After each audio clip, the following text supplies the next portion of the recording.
तिमाही के नतीजे पेश किए हैं। बैंक का स्टैंड अलोन नेट प्रॉफिट बढ़ाकर 19,683.75 करोड़ रुपए रहा है। साथ ही एसबीआई ने निवेशकों के लिए 17 रुपए 35 पैसे प्रति शेयर डिविडेंड का भी ऐलान किया है। आखिर बैंक के नतीजों में क्या खास रहा है, जानते हैं नुपुर जैन कुनिया से। नुपुर, बताइए आगे कैसी दिख रही है ग्रोथ की तस्वीर? एसबीआई के नतीजों ने निराश ही किया है, चाहे वो मुनाफा हो, एनआईआई हो या फिर नेट इंटरेस्ट मार्जिन की बात करें। इसी वजह से आज बाजार में भी एसबीआई का स्टॉक ऑलमोस्ट 7% की कमजोरी वहां पर देखने को मिली है। पहले हमने देखा है 2024 में 14% की कमजोरी आई थी और उसके पहले 2021 में 6% की कमजोरी देखने को मिली है और आज फिर से एक बिगेस्ट इंट्राडे लॉस यहाँ पे ऑलमोस्ट 7% स्टॉक लुढ़कता हुआ नजर आया। मुनाफे की बात करें तो 20,000 करोड़ का अनुमान था, उससे कमजोर 19,600 करोड़ के आसपास आते हुए दिखा।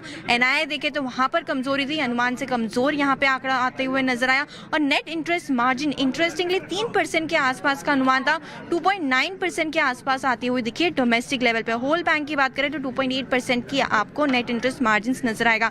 हालांकि एसेट क्वालिटी में सुधार देखने को मिला है। ग्रॉस एनपीए देखे तो 1.5% का अनुमान था, 1.49% आया और पिछले क्वार्टर से भी यहाँ पर सुधार देखने को मिला है। प्रेस कॉन्फ्रेंस हुई और प्रेस कॉन्फ्रेंस में काफी कुछ निकल कर आया है। चेयरमैन साहब का कहना है कि जियोपॉलिटिकल रिस्क को लेकर सतर्कता जो है वो बरकरार है। एसेट क्वालिटी जो है वो मजबूत यहाँ पर नजर आ रही है। एक्सपेक्टेड क्रेडिट लाइन जो ट्रांजिशन है उसके लिए बैंक पूरी तरह से तैयार है और पूरे साल का जो डोमेस्टिक नेट इंटरेस्ट मार्जिन का गाइडेंस है वो 3% के ऊपर रहने का है FY27 में। हालांकि इस साल FY26 में यही आंकड़ा 3.03% के आसपास रहा है। फर्स्ट कट जो ब्रोकरेज हाउस की तरफ से आते हुए नजर आ रहे हैं वो निराशाजनक ही है। उनका कहना है कि नेट इंटरेस्ट मार्जिन और एनआईआई में कमजोरी देखने को मिली है। हालांकि आगे के आउटलुक पर जो भरोसा जताया है मैनेजमेंट में उस पर रहेगी नजर, लेकिन निराशाजनक नंबर एसबीआई की तरफ से। वही एसबीआई के नतीजों पर बैंक के चेयरमैन CS सेट्टी ने इस साल भी 13 से 15% क्रेडिट ग्रोथ हासिल करने की उम्मीद जताई है। The robust credit growth what we witnessed last year. Normally in the Q1 there is a dip in the credit growth over the Q4, but we are not seeing the dip. The robust demand continues to be there.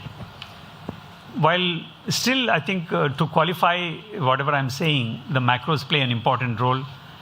How long this West Asian conflict will go on and how the inflation and demand moderation will play out. Subject to all of them, I still believe that we are sticking to our earlier credit growth estimate of 13 to 15% for the current year also.